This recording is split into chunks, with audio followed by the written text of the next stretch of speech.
오늘 말씀은 성령의 열매라는 제목으로 요한복음 15장 1절에서 8절입니다. 우리 다 같이 한 목소리로 읽을까요? 제가 가진 성경 신약 173쪽입니다. 1절부터 8절 말씀 합독하겠습니다. 나는 참 포도나무요 내 아버지는 농부라. 무릇 내게 붙어 있어 열매를 맺지 아니하는 가지는 아버지께서 그것을 제거해 버리시고, 무릇 열매를 맺는 가지는 더 열매를 맺게 하려 하여 그것을 깨끗하게 하시느니라. 너희는 내가 일러준 말로 이미 깨끗하여졌으니 내 안에 거하라. 나도 너희 안에 거하리라. 가지가 포도나무에 붙어있지 아니하면 스스로 열매를 맺을 수 없음 같이 너희도 내 안에 있지 아니하면 그러하리라. 나는 포도나무요 너희는 가지라. 그가 내 안에 내가 그 안에 거하면 사람이 열매를 많이 맺나니 나를 떠나서는 너희가 아무것도 할 수 없음이라. 사람이 내 안에 거하지 아니하면 가지처럼 밖에 버려져 마르나니 사람들이 그것을 모아다가 불에 던져 사르느니라. 너희가 내 안에 거하고 내 말이 너희 안에 거하면 무엇이든지 원하는 대로 구하라. 그리하면 이루리라. 너희가 열매를 많이 맺으면 내 아버지께서 영광을 받으실 것이요 너희는 내 제자가 되리라. 아멘.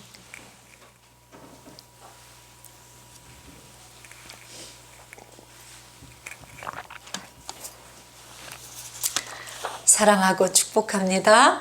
우리 큰 목소리로 가정에서 예배 드리시는 분들 다 듣게 손 흔들면서 사랑합니다, 되게 반갑습니다 인사할까요? 사랑합니다, 반갑습니다. 다음 주에 우리 기쁘게 만납시다. 오늘 주님이 성령의 열매란 제목으로 말씀을 주셨어요. 지난주 한 주 어떠셨어요? 기쁘셨나요? 네. 놀라셨나요? 지난주 설교의 주제가 주님이 부활하신 이유는 딱 두 가지다. 근데 한 가지나 마찬가지죠. 이 한 가지를 이루셔서 두 번째를 이루시려고 했으니까 그게 뭐냐면 우리를 깜짝 놀라게 하시려고. 그거 외에는 아무것도 없다.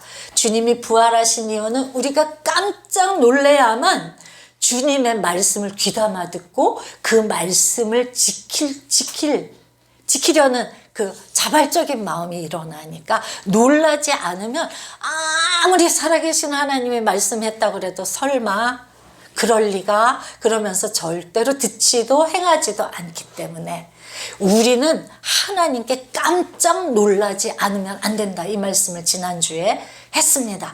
주님이 부활하신 이유는 우리를 놀래키려고. 서프라이즈. 그래서 와 이게 진짜네.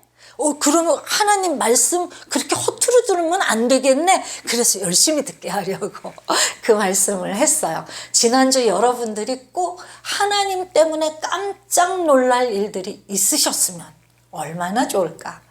저는 있었을까요? 없었을까요? 있었어요.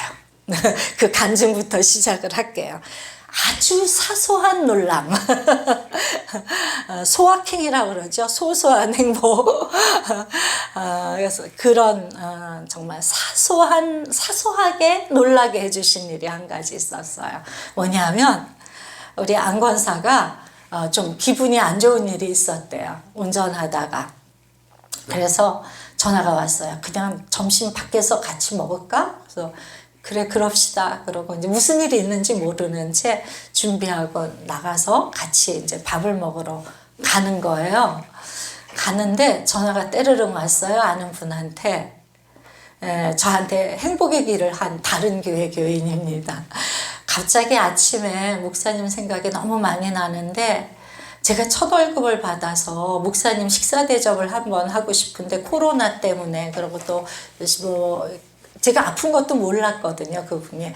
그래서 그냥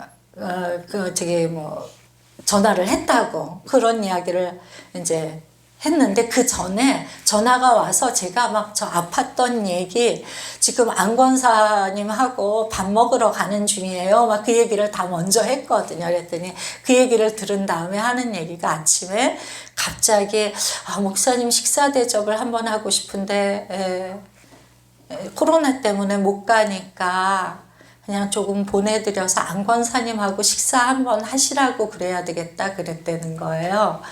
이게 재정을 저에게 보내주셔서 기쁜 게 아니라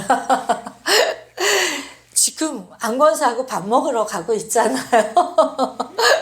근데 그분이 그 이야기를 하면서 그래서 깜짝 놀랐대요. 안권사님하고 밥 먹으러 간다고 그래서.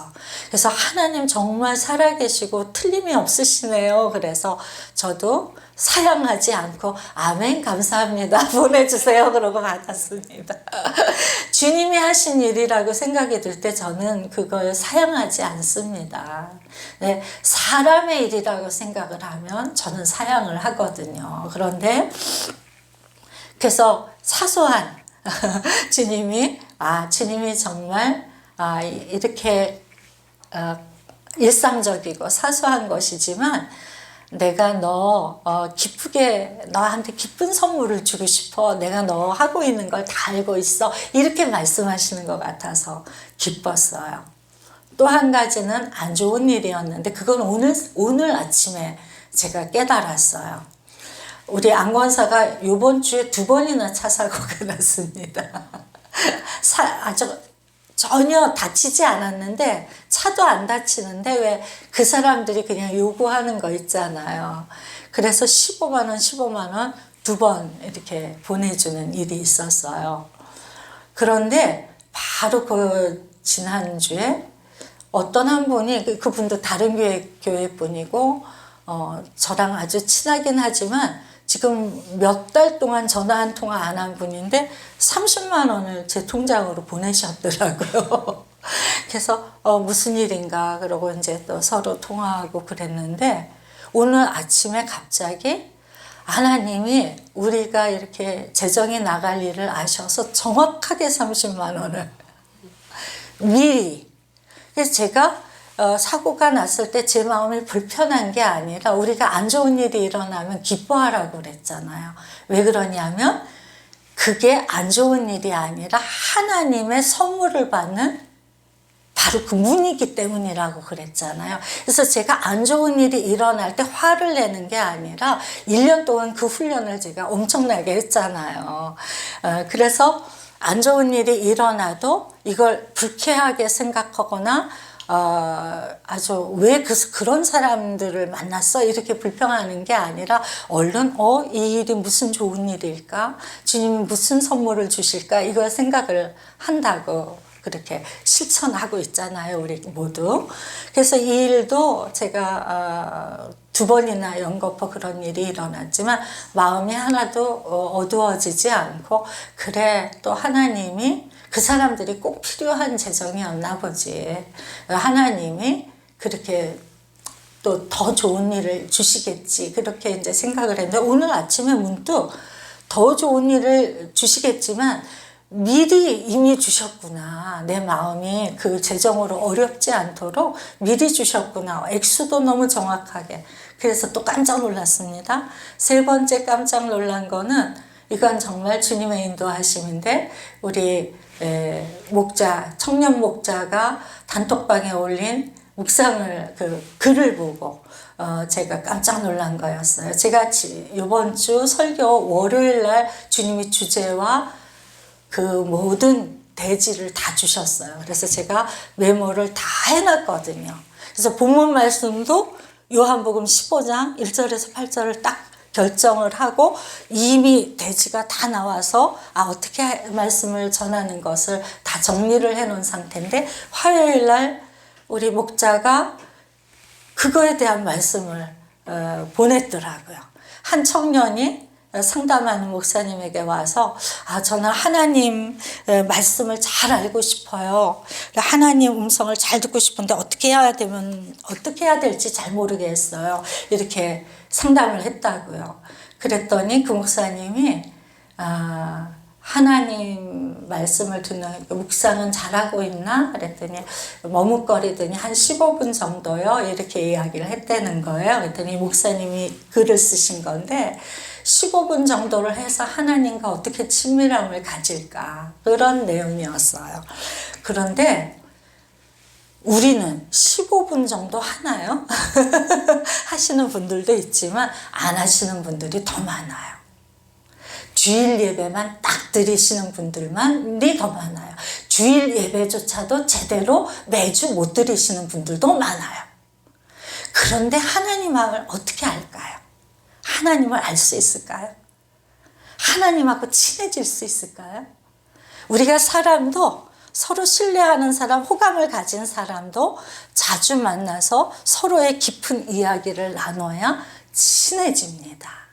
그 눈빛만 봐도 아는 관계가 되죠. 우리가 왜 하나님의 음성을 잘 모르느냐 하면 하나님께 전혀 만남의 시간을 드리지 않기 때문에 그분의 이야기를 궁금해하지 않고 내 이야기를 그분에게 가서 의논하지 않기 때문에 하나님에 대해서 전혀 모르는 거예요. 사람도 우리가 대화 전혀 안 하고 만나지 않으면 전혀 알지 못하는 것처럼 하나님을 알지 못하는 것입니다.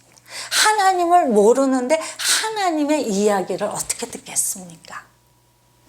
그런 이야기가 이 보낸 글에 다 적혀 있었어요. 그리고 거기에 요한복음 15장 말씀도 있더라고요. 전 얼마나 놀랐는지 모릅니다. 주님이 우리 청년을 통해서 확인을 시켜주는구나. 얘야 이번 주에 이 말씀 내가 준 거 맞다. 깜짝 안 놀랐을까요? 깜짝 놀랐죠. 저는 항상 깜짝 놀랄 때마다 질문하는 게 있어요. 아, 맨날 놀라면서 왜 또 놀라지? 안 놀라도 되는데 이제 주님에 대해서 다 눈치챌 만큼 눈치채서 어떤 일 하시는지 아니까 매일 그런 일 하시는데 뭐하러 놀래지? 안 놀래도 되는데. 그런데 가만히 생각해 보니까 놀라는 게 정상이에요. 우리 부부관계 굉장히 금슬이 좋을수록 뭘 많이 하죠? 서프라이즈를 많이 합니다. 서로 관계가 좋을수록 서프라이즈를 많이 해요. 근데 서프라이즈 하는데 난 다 알아 그러고 안 놀란다면 그 서프라이즈가 무슨 의미가 있겠습니까? 주님은 우리를 너무나 사랑하셔서 친밀한 부부보다 더 가까운 관계를 가지기 원하시거든요. 그래서 우리에게 날마다 서프라이즈 하기를 원하십니다. 하나님의 소원이에요. 우리를 매일 놀라게 해주시고 매일 행복하게 해주시는 게 주님의 소원이에요. 그러니까 우리 놀라는 게 범사가 되어야 됩니다. 지난주 한 주간 동안 깜짝 놀란 일이 없으셨다면 사모하시기 바랍니다. 주님은 살아계시기 때문에 우리를 사랑하시기 때문에 매일 깜짝 놀라게 해주실 수 있기 때문에 우리가 하나님께 놀라지 않고 일주일을 보냈다, 놀라지 않고 한 달을 보냈다, 놀라지 않고 1년을 보냈다, 놀라지 않고 내 신앙생활 몇십 년을 보냈다, 너무너무 불행한 것입니다. 그 사람은 하나님 전혀 알지 못하는 사람, 하나님이 어떤 분인지 살아 계시다는 것조차도 전혀 보지 못하는 사람이거든요. 교회 다니는 것이 어떻게 보면 참으로 헛된 일을 하고 있는 사람이거든요. 여러분은 매일, 매주, 매달 주님께 대해서 깜짝 놀라실 준비가 되어 있어야 됩니다. 그런 삶으로 나가야 되는 거예요. 그 일을 도우시기 위해서 성령님이 우리 안에 계신 거예요.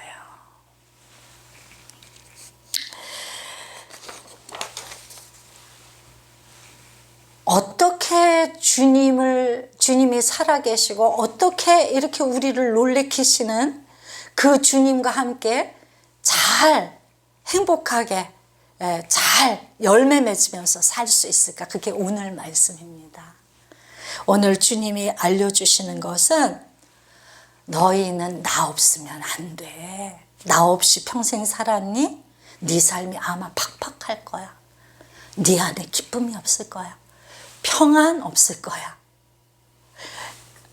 생명력 없을 거야. 아마도 없을 거야. 그런데 네가 정말 치유받고 싶니? 회복되고 생명력 있는 그 삶? 정말 내 삶 괜찮아. 어머. 그런 감탄을 하고 싶니? 그렇다면 너는 나에게 와야 돼. 오늘 그 말씀이 주제입니다. 오늘 주님이 첫 절에 뭐라고 말씀하시냐면 나는 참 포도나무요 내 아버지는 농부라 말씀하시고 5절에는 나는 포도나무요 너희는 가지라 이렇게 말씀하고 계십니다. 여기에 나온 이 말씀의 내용이 무엇입니까?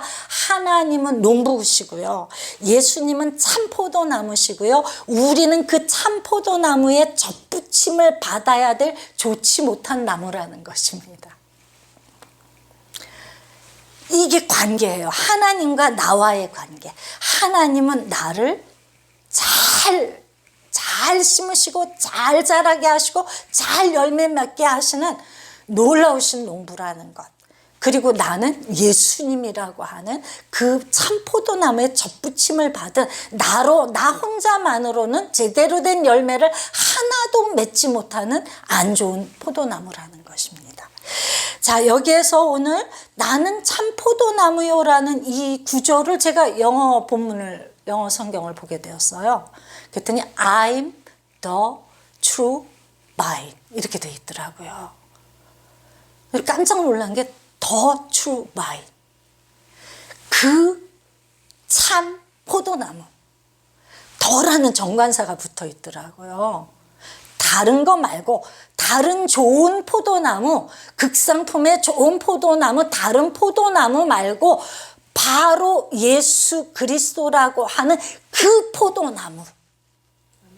나는 예수님이거든요. 그래서 예수님의 말씀이거든요.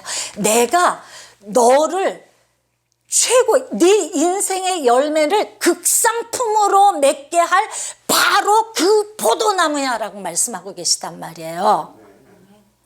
여러분 인생의 열매가 없습니까? 극상품이 못 되나요?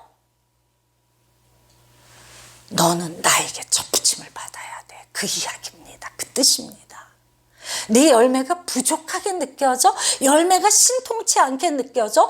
너는 내가 필요해. 다른 것이 아니라 네 인생엔 바로 나 예수 그리스도 바로 내가 필요해라고 말씀하고 계시는 거라는 거예요. 우린 그렇게 얘기하죠. 꼭 그렇게 살아야 돼? 교회 다닌다고 꼭 그렇게 하나님 말씀대로 어떻게 사람이 그렇게 살아? 꼭 그렇게 살아야 돼? 그 광신자나 하는 이야기지. 어떻게 사람이 그렇게 사느냐고 이야기하죠, 우리 모두. 아니요, 제가 얘기하는 게 아니고요, 이은우 목사가 이야기하는 게 아니고요. 저기 안 되나 봐. 아니고요, 말씀이 이야기하는 거예요. 너 아무리 애쓰고 수고해도 너로서는 열매 맺지 못해. 열매가 혹시 있어도 참으로 신통치 않은 열매야. 내 안에 평강 없어, 사랑 없어, 온유 없어, 오래 참음 없어, 자비 없어, 양선 없어, 충성 없어, 아무것도 없어. 나라야만 그게 가능해. 이렇게 말씀하고 계시다고요. 그런데 우리는 어떻게 하고 있죠? 우리는 열매를 좋아합니다. 모든 사람은 열매를 좋아해요. 열매를 맺기 원하고요, 좋은 열매 내 인생에 빵빵하게 열리기를 원하고 있습니다. 그런데 안 된단 말이에요. 왜 안 되는가를 오늘 주님이 말씀하고 계신 거예요. 왜 안 되는지 아세요? 성도들도 왜 안 되는지 아세요?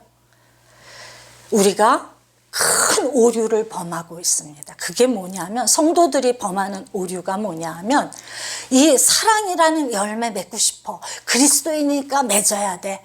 온유의 열매 맺어야 돼. 그러니까 애쓰고 수고하는 거예요. 열매를 자꾸 보면서 열매가 맺었나 안 맺혔나. 열매를 맞아 내가 사랑을 해야지, 온유해야지, 참아야지 애를 쓴다는 거예요. 그게 오류입니다. 자, 보세요. 이 관계를 보세요. 아버지가 농부시고 참포도나무인 예수님을 우리에게 주셨어요. 우린 다 예수님을 만난 사람이에요. 그럼 우리 가지가 할 일은 붙여주신 대로 잘 붙어 있는 것 하나만 초점 맞추시면 돼요. 사랑하려고 애쓰시지 마세요. 참으려고 애쓰시지 마세요. 온유해지려고 애쓰시지 마세요. 충성하려고 애쓰시지 마세요. 포인트가 아주 잘못되어 있어요. 이거 애쓰면 어떤 결과가 나오는지 아세요? 우리로서는 맺을 수 없잖아요. 그러니까 우리가 열매에 초점을 맞추면 우린 뭘 발견할까요? 신통치 않은 열매요. 여전히 안 맺혀진 열매요. 그럼 어떻게 돼요? 우리 좌절하죠. 자책하죠. 다른 사람에게 열매가 안 보이면 다른 사람을 정죄합니다. 가르치려 들고요. 그리고 아니까 어떤 열매를 맺어야 되는지 우리가 배워서 아니까 그 열매를 흉내를 냅니다. 사랑 안 하는데 사랑하는 척, 온유하지 않은데 온유한 척, 거룩하지도 않은데 거룩한 척, 교회에서만. 그래서 교회와 세상에서 사는 삶이 완전히 다른 거예요. 왜 목사가 뉴스에 나오는지 아십니까? 그 사람이 도덕적으로 나쁜 사람이라서요. 목사가 되어서는 안 될 사람이 되어서, 그것도 뭐 맞는 말씀이겠지만, 아니요. 그 목사가 주님께 붙어 있다는 게 무엇인지 이해하지 못하기 때문이에요. 성도가 왜 세상에 나가서 욕먹는지 아십니까? 왜 사기치는 성도가 생기는지 아십니까? 거짓말하는 성도가 왜 생기는지 아십니까? 싸우는 성도가 왜 생기는지 아십니까? 주님께 붙어있는 게 무엇인지 전혀 감도 못 잡는 거예요. 교회만 다닌 것입니다. 어느 날 마음이 뜨거워져서 목회자가 된 것뿐이에요. 그러나 주님께 붙어있지 않으니까 그 뿌리로부터 그 생명의 그 양분을 우리가 공급받지 못하니까 세상에 나가서 뉴스에 나오는 일을 얼마든지 하는 것입니다. 우리는요, 그런 뉴스가 나올 때 그들을 욕할 일이 아니라 주님께 붙어 있지 않으면 목사라도 저런 짓을 할 수 있구나. 나도 주님께 붙어 있지 않으면 나도 아무것도 아니구나. 그걸 깨닫는 시간입니다. 회개하는 시간이요. 붙어 있지 않으면 저런 어마어마한 일을 하고 있구나. 오늘 주님 말씀하세요. 열매 보지 마. 열매는 네가 맺는 게 아니야. 너는 무엇에 힘써야 되느냐면 붙어 있는 일에 힘써. 그 일을 말씀하시는 것입니다. 붙어 있는 일에 힘쓰는 게 무엇입니까? 우리가 붙어 있는 일에 힘쓴다는 게 무엇입니까? 주님과 보내는 시간을 놓치지 않는 거예요. 예배 놓치지 않는 거예요. 기도 놓치지 않는 거예요. 말씀 묵상 놓치지 않는 거예요. 사건이나 상황이 일어날 때 살아계신 하나님을 반드시 기억하고 살아계신 하나님이 내 인생의 극상품의 열매를 맺히게 해주신다는 그것을 알아서 그분에게 가서 묻는 거예요. 이게 그 안에 잘 붙어 있는 것입니다. 이거 못하면요, 교회 30년, 50년, 100년 다녀도 소용없습니다. 세상 사람과 똑같은 가치관, 똑같은 도덕성, 똑같은, 오히려 자기 필요하면 돈 생기는 일이라면 얼마든지 거짓말하고요. 자기의 유익을 위해서라면 사람 밟는 일도 얼마든지 합니다. 그게 그냥 본성이에요. 우리 위급시에 튀어나오는 거짓말들 있죠. 위급시에 거짓말이 튀어나오지 않습니까? 주 안에 붙어있지 않으면요, 우린 위급시가 나면 나도 모르게 거짓말이 나오는 거예요. 우리 본성이 그래요. 우리 본성이 그렇습니다. 그러나 주님께 붙어있는 것이 무엇인지 알고 그분이 내게 소중한 분이고 그분이 내 인생의 열매를 결정한다는 것을 아는 사람은 내가 아무도 몰라도, 내가 거짓말한 걸 아무도 몰라도 그분 앞에서 내 마음이 오금이 저린 거예요. 내 마음이 부끄러워지고 내 눈이 질끈 감기는 것입니다. 그래서 거짓말 할래야 할 수 없는 자리에 서게 되는 거예요. 그래서 그래서 우리는 주님께 붙어 있어야 돼요. 붙어 있으면 어떻게 됩니까? 오늘 2절에 보면 주님이 붙어 있어서 열매 맺지 못하는 가지는 다 제거해 버리신대요. 이 제거해 버리신다는 이 말씀을 들으면서 기분이 어떠세요?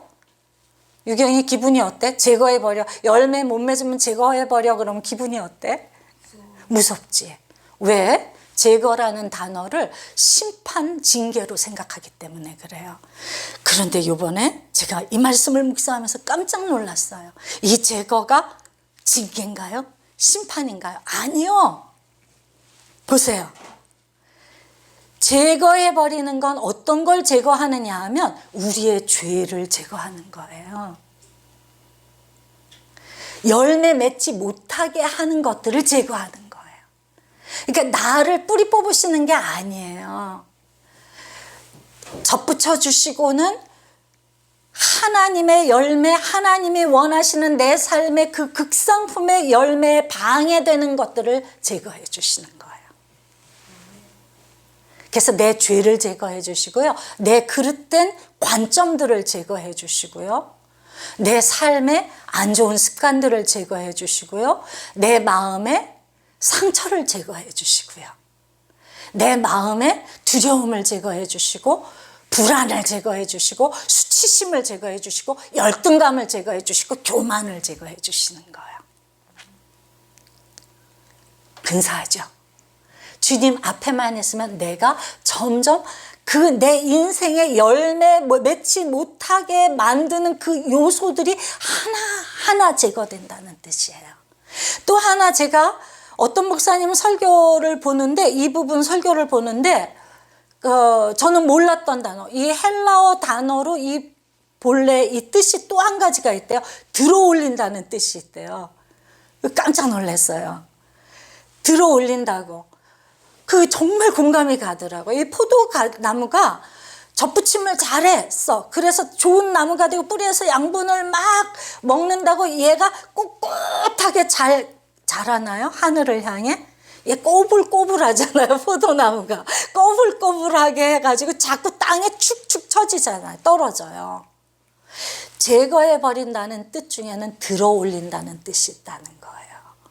그래서 얘가 떨어질 때마다 떨어질 때 이 농부가 내버려두면 어떻게 될까요? 우린 썩어 문드러져 버리죠. 열매가 어딨어요? 아무리 좋은 나무에 접붙임을 받았어도 우린 떨어져서 썩어버려요. 그래서 주님은 계속 들어올려서 묶어주시고 우리가 나아갈 방향으로. 얼마나 놀라워요. 제거라는 단어가 이제 무섭지 않죠? 너무 놀라운 단어, 너무 복의 단어, 아름다운 단어예요. 그렇게 하셔서 열매를 맺게 하신다는 게 깨끗하게 하신다는 거예요. 튼튼하게 만드신다는 거죠. 그래서 열매 맺도록 만들어 주신다는 거예요. 어떻게 열매를 맺어요? 풍성하게 극상품으로요. 자, 어떻게 우리를 깨끗하게 하실까요? 오늘 찬양이 너무 놀랍다 그런 게 예수 십자가에 흘린 피로써 주님의 보혈로 우리를 깨끗하게 해주세요. 우리는 나 좀 거룩하게 살아야지, 정결하게 살아야지, 정직하게 살아야지 결심한다고 되지 않습니다. 나도 모르게 나오는데 위급시마다 거짓말이 나오고 위급시마다 어떤 욕심하고 딱 맞아떨어지면 그냥 본능이 나와버리는데 어떻게 하겠어요? 그런데 주님의 십자가를 알면 그 보혈이 나를 위해서 어떻게 흘려진 것을 아는 사람은 그렇게 나가다가도 마음이 뜨끔한 거죠. 그래서 주님의 보혈을 묵상하게 돼요. 그 묵상할 때 주님이 죄송해요. 그 말이 저절로 나오잖아요. 우리가 또 잘못했어요. 이 소리가 저절로 나오잖아요. 주님 앞에 잘못하니까 맨날. 주님 또 잘못했어요. 또 이랬어요. 죄송해요. 저 용서해 주세요. 그때 주님은 우리가 100번이면 100번, 1000번이면 1000번 다 용서하시는 분입니다. 이게요, 이론이 아니에요. 내 이 죄의 짐에서 나는 왜 이럴까? 왜 이렇게 안 될까? 이런 마음이 들 때 주님 죄송해요. 정말 정말 죄송해요. 저 용서해 주세요. 그러면 이 죄의 짐으로부터 확 자유케 되는 걸 맛보게 된단 말이에요. 그게 죄사함의 기쁨이에요. 우리가 이런 것도 잘못했고 저런 것도 잘못했고 잘못했습니다. 그런데 내 마음에 아무 열매도 안 맺혀. 그래서 좀 심각하게 생각하셔야 돼요. 주님께 나아가 진심으로 제가 너무 부끄러워요. 저 너무 잘못했어요. 제가 무언가 계속 되풀이되는 죄의 문제가 있을 때 제가 그랬어요. 주님, 저 너무 부끄러워요. 왜 그럴까요? 그리고 너무 속이 상해서 정말 두 발 뻗고 주님 앞에서 울었어요. 저 이러고 싶지 않은데 왜 이런지 모르겠어요. 저 좀 훌륭한 그리스도인, 훌륭한 성도 되고 싶은데 왜 이런지 모르겠어요. 그리고 발 뻗고 우니까 주님이 저에게 오셔서 네가 왜 그랬는지 그것을 어린 시절로 데리고 가셔서 다 보여주시는 거예요. 그리고 네가 앞으로 그러지 않을 거다. 약속해 주세요. 제가 그 시간으로 그 문제가 완전히 해결됐어요. 이건 경험해야 알죠. 매일 생각으로만 후회하는 것이 회개가 아니라 주님 앞에서 부끄러워서 우는 거예요. 진심으로 후회하는 거. 그럴 때 주님이 우리의 마음을 고치세요. 오셔서 고치고 그 죄를 이길 힘을 주세요. 그때 자유함으로 깜짝 놀라는 거죠. 그때도 놀라요. 와, 내가 평생 묶여있던 죄에서 나와버렸네? 그걸 아는 거예요. 그래서 또 주님께 놀라는 거 아니에요. 그렇게 깨끗하여지게. 또 성령의 빛으로 성령님이 나가서 기도하는데 주님, 제가 두려워요. 절망했어요. 전 정말 아무것도 할 수가 없어요. 전 왜 이 모양일까요? 라고 어두운 마음으로 낙심이 되어서 기도할 때 성령님이 우리 마음에 딱 임하시면요. 무슨 일이 일어나냐면 마음에 불이 켜지는 것처럼 환하게 갑자기 어두움이 물러가고 환하게 그냥 내 마음에 그냥 괴로웠던 마음이 평안으로 어두웠던 마음이 밝아지는 이게 순식간에 일어나는 거예요. 이 방에 불을 다 끄시면 깜깜하잖아요. 근데 불 스위치 딱 키면 전체가 환하게 한눈에 보이는 것처럼 주님이 임하시면 내 어두웠고 갈등하고 정말 뭐라고 그래야 돼요? 이 막 공황장애가 오는 것처럼 불안하고 이 편치 않았던 상태에서 주님이 임하시면 내 마음의 성전에 불을 딱 켜시는 것처럼 갑자기 환해지는 거란 말이에요. 그래서 이건 굉장히 실제적이고 감각적이에요. 이게 이론이 아닙니다. 주님이 오신다는 게. 그냥 눈이 번쩍 뜨이면서 그냥 알아요. 왜 우리가 고민하고 힘들고 어려울 때 주님 앞에 나가야 되는가? 왜 두려울 때 나가야 되는가? 내가 아무것도 할 수 없는 무력감에 빠졌을 때, 무능함에 빠졌을 때 주님께 나가야 되는가? 이 마음에 불이 켜져야 되기 때문이에요. 불 켜시는 주님을 만나러 가는 거예요. 주님이 켜주셔야 되는 거예요. 내 노력으로 아무리 어두움에서 나와보려고 하세요. 내가 불안하고 내 영혼이 피폐하고 메마르고 황폐하고 항상 전전긍긍하면서 덜덜 떨면서 살고 있는데 내가 노력한다고 거기로부터 나올 수 있을까요? 절대로 못 나와요. 한 발자국도. 그러나 주께 가본 사람은 알아요. 주님께 나아가 살아계신 하나님, 저 좀 도와주세요.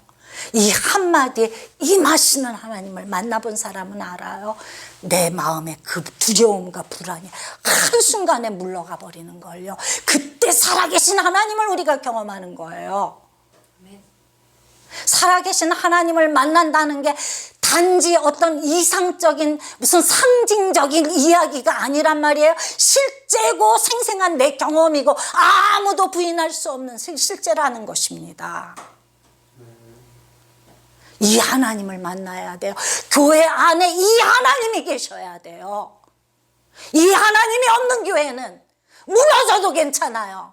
이 하나님이 없으면 그 성도는 성도가 아니에요.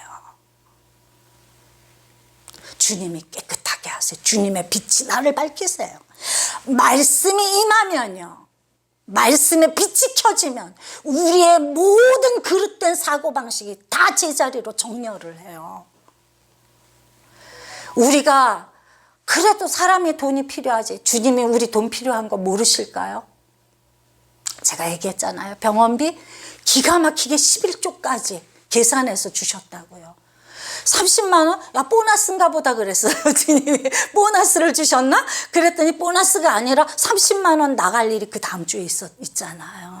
제가 식사하러 남편하고 가고 있는데 어떤 분의 마음을 통해서 내가 너를 깜짝 놀라, 너 오늘 너한테 기쁨의 선물을 주고 싶어. 나는 그분이 나에게 선물을 주셨다는 게 아니라 하나님이 나에게 선물을 주셨다고 생각해서 그게 기쁘고 행복한 거예요. 근데 그 기쁨을 그 주신 분도 누리는 거죠. 그분도 깜짝 놀란 거예요. 왜 느닷없이 생각이 났고 그거를 할 생각, 거기다가 안권사님하고 두 분이라고 생각을 자기가 정확하게 했다는 거예요. 이게 살아계신 하나님이거든요. 어떻게 살아계신 하나님 앞에 대면대면 살 수가 있습니까? 어떻게 살아계신 하나님 앞에 중요한 일을 만났는데 그분에게 의논하지 않고 애먼 곳에 가가지고 내 이 얄팍한 머리로 평생 실패만 해온 내 판단으로 그것을 옳다고 주장하겠습니까? 오늘 주님 말씀하세요. 내 삶에 열매가 없는 것, 혹은 부족한 것, 혹은 그 열매가 신통치 않은 것은 네가 나에게 붙어있지 않기 때문이야. 이게 승승장구 성공하는 걸 이야기할까요? 재정적인 섬김을, 축복을 많이 받아서 뭐 잘 먹고 잘 사는 걸 얘기할까요? 아니요. 찢어지게 가난해도 이 놀라운 축복은 임하는 거예요. 남이 보기엔 아무것도 아니에요. 비참한 일을 하고 있을 수 있습니다. 그러나 그 영혼 안에서 시퍼렇게 살아계신 하나님, 나에게 매일 깜짝 놀라는 이벤트를 우리에게 벌려주시는 그 하나님과 함께 사는 사람은 아무것도 아니라도 당당하고, 아무 지혜가 없고 무식하고 뭘 배운 게 없고 뭐 자랑할 게 없고 재능이 없어도 빛이 나요. 그 존재에 빛이 나요.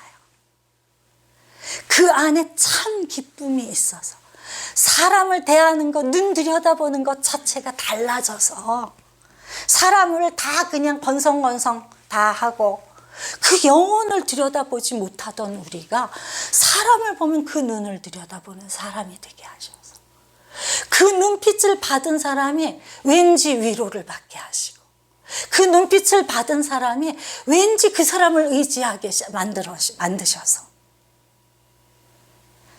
죽은 자 같으나 많은 사람을 살리는 자로 사용하시는 거예요. 내가 성공해서 근사해져서 사용하시는 게 아니고요.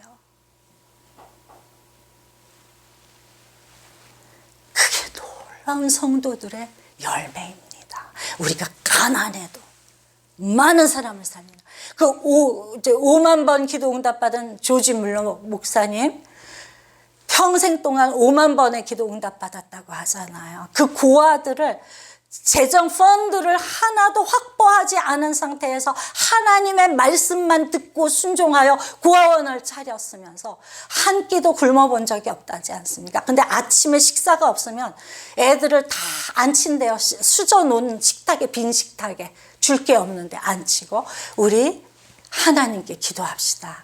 여기에 양식을 주실 하나님, 아침 식사를 주신 하나님께 감사로 기도합시다. 기도하는데 밖에서 빵차와 우유차가 그런 일이 수도 없다는 거 아니에요? 자, 보세요. 주님께 붙어만 있으면 주님이 이런 일을 하신단 말이에요. 이 일을 그거 특별한 막 뭐 목사님이나 선교사님이나 영성이 뛰어난 사람이나 하지 그렇게 말씀하지 마세요. 목사가 하는 게 아니고요. 어린아이 같은 믿음을 가진 사람, 순전하고 정말 아이처럼 하나님을 믿는 사람이 일어나는 일이에요.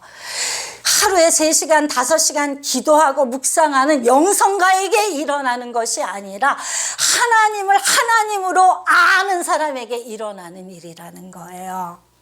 아셨죠?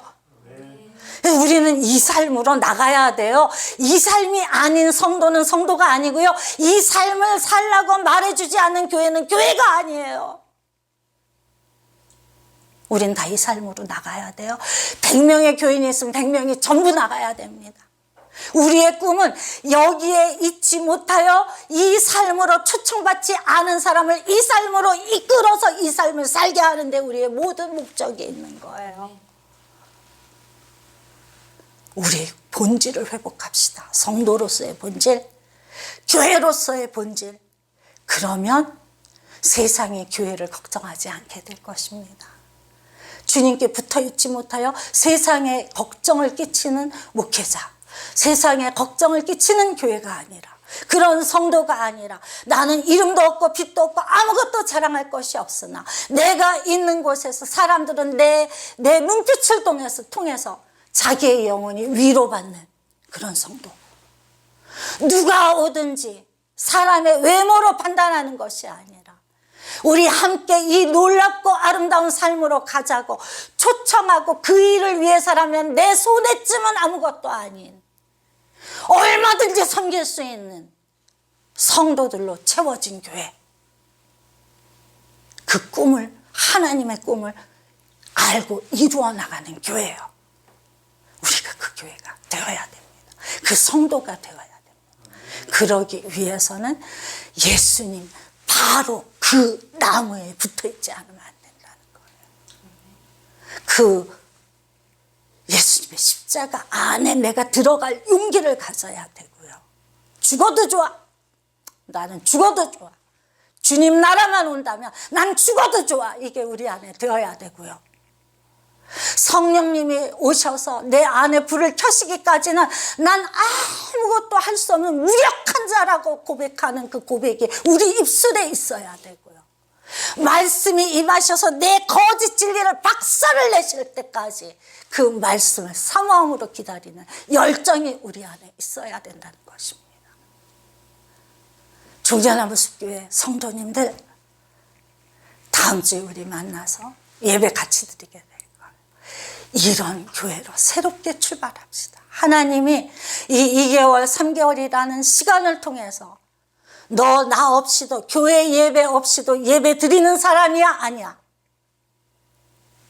교회 모임 없이도 하나님을 하나님으로 선언할 수 있어 없어를 물어보셨다면 이제 이 텀을 통하여서 어디에서든지 하나님을 하나님이라 선언하고 하나님을 사랑하고 경배할 수 있는 성도들로 준비시키셔서 우리 새롭게 만나게 하실 때 우리 새 교회로 출발하는 것입니다. 저도 새로운 목사가 되겠습니다. 주님께 붙어있지 않아서 인간적인 어떤 것들을 도모하는 목사가 아니라, 비록 제가 훌륭하지 못하지만 능력도 없고 아무것도 없지만 하나님의 말씀 앞에 굴복할 줄 알고 순복할 줄 알고 사모하는 목사로, 하는 주님의 말씀에 순종하는 목사로 새롭게 태어나도록 힘을 다해 주님께 붙어 있겠습니다. 여러분도 그 결심으로 이제 새롭게 교회에서 만납시다. 준비되셨나요? 오늘 주님이 저와 여러분에게 주신 이 놀라운 말씀 감사와 찬양으로 주님께 반응하며 기도하겠습니다. 우리 함께 기도하겠습니다.